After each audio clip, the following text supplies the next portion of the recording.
Hello children, good morning, namaskar. You are welcome to Gyanodaya Basic Knowledge for Science classes for class 7. I am present for part 43 in the lesson of 10 जीवों में उत्सर्जन। ताइए class 7 के lesson 10 जीवों में उत्सर्जन में हमें पढ़ना है कि पौधों में उत्सर्जन कैसे होता है।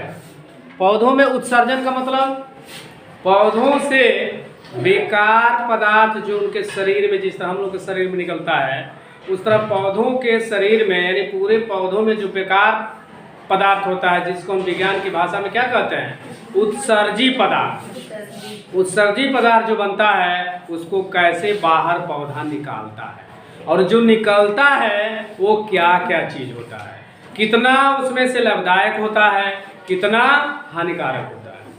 तो कुछ इसमें चीज़ को भी मैं मेंशन किया हूँ जो किताबों में नहीं दिया, लेकिन हम लोग बड़े किताब में पढ़े तो उसको भी लिख दिया हूँ जो इस किताब में नहीं। जैसे पौधों में उत्सर्जन कैसे होता है, तो पौधों में उत्सर्जन बिंदु स्राव व अन्य रूप में, जैसे गोंद, रस, उजले पदार्थ के रूप में होता है। सुबह जब आप उठेंगे, नींद खुलेगी, छोटे छोटे दूब, सरसों, घास, छोटे छोटे पौधे होंगे, उसके पत्तियों पर उजले उजले पानी टाइप का कुछ दिखाई देता है, जिसको हम लोग अपनी भाषा में शीत कह के काम चला लेते हैं, लेकिन वास्तव में शीत है नहीं, वो उत्सर्जी पदार्थ है। ठीक है ना, वो बेकार पदार्थ है। अच्छा, इसका प्रमाण एक और है कि बेकार कैसे हैं। बहुत लोगों के बूढ़े पुराने के मुंह से सुने होंगे कि शीत में घूमने से, जब जाड़े के दिनों में जब एड़ी में लगता है तब बेवाय फाटने लगता है। सुने हो ना? आखिर जब वो पानी है तो पानी से तो हम तो दिन भर नहाते हैं, धोआते हैं, खाते हैं, तो उससे बेवाय क्यों नहीं फटता है? फटता है ना। इसका मतलब जरूर कुछ न कुछ बेकार पदार्थ है, जिसको विज्ञान की भाषा में उसको क्या कहते हैं, गोंद, रस, उजले पदार्थ के रूप में होता है। आम के पेड़ से लसा के रूप में, आम के पेड़ से लसा चूता है, उत्सर्जी पदार्थ है। और पीपल के पेड़ से उजले दूध के रूप में, यहाँ देखता हूँ मैं कई बार, कभी यहाँ कभी ऊपर से गिरता है, पूरा इतना दूर में सुबह उठता है तो दूध से भर गया रहता है, उजला दूध गिरता है। पीपल के पेड़ से सूखता है तो लस लस हो जाता है, उससे उत्सर्जी पदार्थ करते हैं। कभी कभी नीम के पेड़ से जूस या ताड़ी के रूप में भी निकलता है, जिसका प्रयोग ग्रामीण क्षेत्रों में दवा के रूप में खून साफ करने के लिए पीकर करते हैं। ये चीज जानो। तुम्हारे घर के जो दादा होंगे कभी पूछना है, किसी किसी गांव में, हमारे यहाँ दरवाजे पर एक था खुद, तो जब सब पेड़ में नहीं, जो बहुत पुराना पेड़ हो जाता है उसमें नीम के पेड़ से जूस ताड़ी चूता है, वो उत्सर्जी पदार्थ है और ऑटोमेटिक फूट जाएगा, कहीं ज्वाइंट से हरा हरा बूंदे बूंदे गिरने लगेगा। तो उसको बहुत लोग कलेक्ट कर लेते हैं नीम की ताड़ी। तो उससे होता क्या है, उसके जूस को पीने से फोड़े, फुंसी और ब्लड साफ हो जाते हैं, शरीर में फोड़े फुंसी नहीं होते हैं। जैसे बहुत लोग फोड़ा फुंसी होता है तो कहते हैं साफी खरीद ले बोतल पी ला, फोड़ा फुंसी नहीं होगा। साफी का नाम सुने हो? खून साफ करता है, साफी उसका नाम है दवाई का। तो उस ताड़ी को पीने से भी हल्का मीठा भी लगता है, मैं पिया हूँ, और हल्का तीतापन लगता है। नीम का है तो तीतापन लगेगा ही। तो वो क्या करता है, खून को साफ करता है और फोड़े फुंसी नहीं होता। जहाँ घाव हो जाता है वहाँ भी लोग लगा देते थे। तो ऐसे होता है पेड़ों से भी, जैसे नीम के पेड़ से जूस या ताड़ी के रूप में, जिसका प्रयोग ग्रामीण क्या करते हैं, खून साफ करने के लिए दवा के रूप में पिया जाता है। बबूल के पौधों से तथा हींग के पौधों से गोंद या रेजिन निकलता है। बबूल के पौधों से भी गोंद निकलता है। पुरानी महिलाएं जो क्या थी, टिकुली साटने में काम लाती थी। टिकुली समझते हो ना? आम का जो गोंद है उत्सर्जी पदार्थ, उससे भी औरतें रख लेती थी घर में, उसी से लगा के टिकुली साट लेती थी। कितना घूमो, कितना हवा बहेगा, गिरने नहीं देता था। बबूल का भी गोंद वही है जिसे टिकुली साटने में औरतें काम में लाती थी, लेकिन वो क्या है, उत्सर्जी पदार्थ। जो हम लोग हींग खाते हैं, जिसको हम लोग शुद्ध भाषा में तुम लोग क्या कहा जाता है, गानी, वो क्या है, वो गंदा है, माने उत्सर्जी पदार्थ है, लेकिन वो लाभदायक है, उसको भी हम लोग खाते हैं। वो बड़े बड़े बर्फीली और पत्थरों का मैल है, मैल, वहाँ से भी जो नेपाली बेचते हैं लाके, नेपाल से, वो पत्थरों में मिलता है।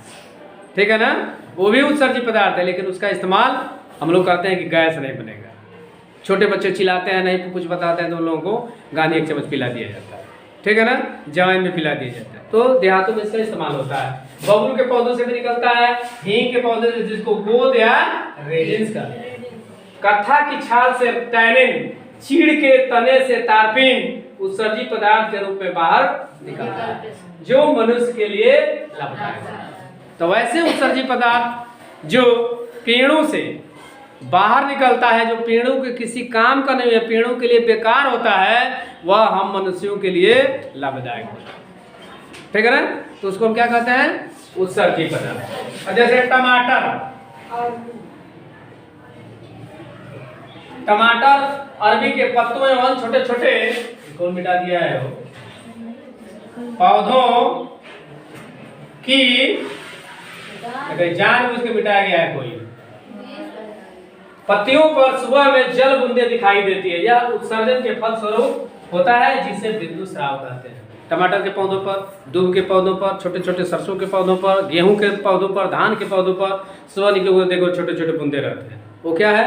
उत्सर्जी पदार्थ है, जो बूंद के रूप में रहते हैं, इसीलिए उसका नाम क्या है? बिंदु स्राव कहते हैं। उसको क्या कहते हैं? बिंदु स्राव।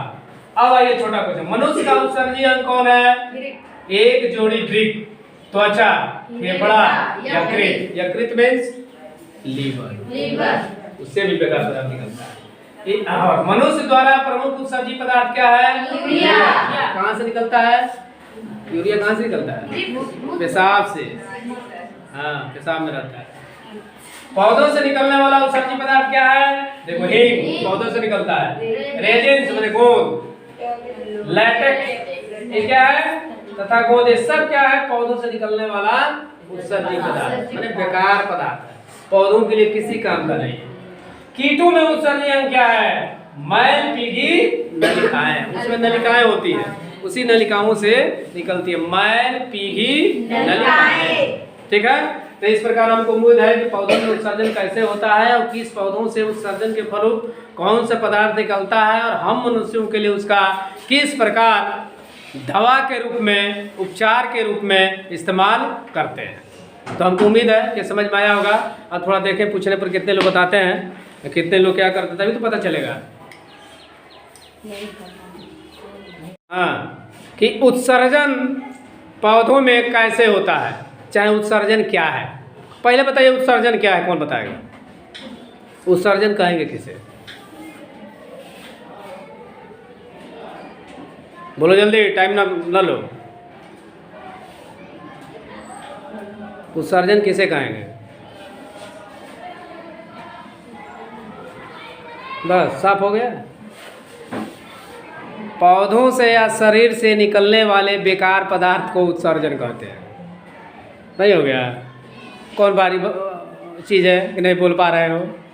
पौधों से या मनुष्यों से, चाहे जंतुओं से, जीव जंतुओं से निकलने वाला बेकार पदार्थ उत्सर्जी पदार्थ कहलाता है। ये कौन बड़ी बात है? पौधों में उत्सर्जन, एक पौधे का नाम बताइए जिससे उत्सर्जन क्या होता है। अच्छा, हमसे उत्सर्जन, मनुष्य द्वारा उत्सर्जित पदार्थ क्या है?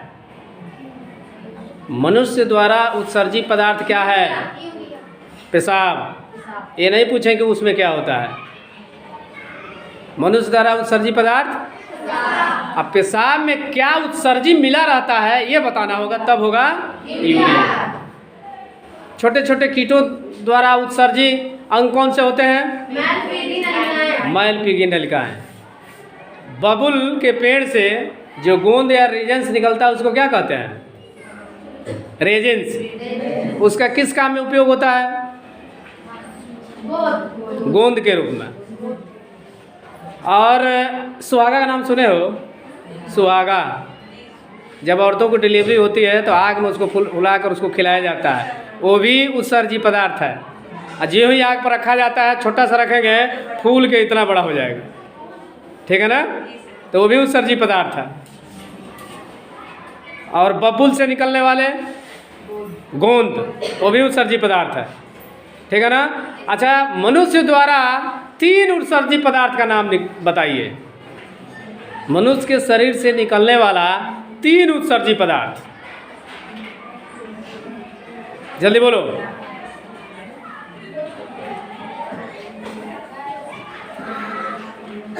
पसीना, पेशाब, मैल और टॉयलेट भी, वो भी तो उत्सर्जी पदार्थ है। तो चलिए, जो लोग बताएं उनको भी धन्यवाद, नहीं बताएं उनको भी धन्यवाद। तो अभी आपने पढ़ा कि उत्सर्जी पदार्थ क्या है और उत्सर्जी पदार्थ उत्सर्जी अंग क्या है और पौधों में उत्सर्जन कैसे होता है। कुछ उत्सर्जी पदार्थ हमारे लिए लाभदायक भी होते हैं जो पौधों के लिए किसी काम के नहीं होते हैं। तो इस प्रकार हमको उम्मीद है कि पौधों द्वारा उत्सर्जी पदार्थ या उत्सर्जी अंग के विषय में बहुत ही अच्छे ढंग से समझ में आया होगा। यदि अच्छा लगता है मेरे चैनल, आपके चैनल, यूट्यूब चैनल को सब्सक्राइब करेंगे, वीडियो को लाइक करेंगे और अपने मोबाइल से दूसरे पर शेयर करेंगे ताकि और लोग भी इस पौधों में उत्सर्जन टॉपिक को बढ़िया से जान सके। मैं मिलता हूँ नेक्स्ट वीडियो में, तब तक के लिए thank you for watching video. Tata, okay, bye bye, नमस्कार।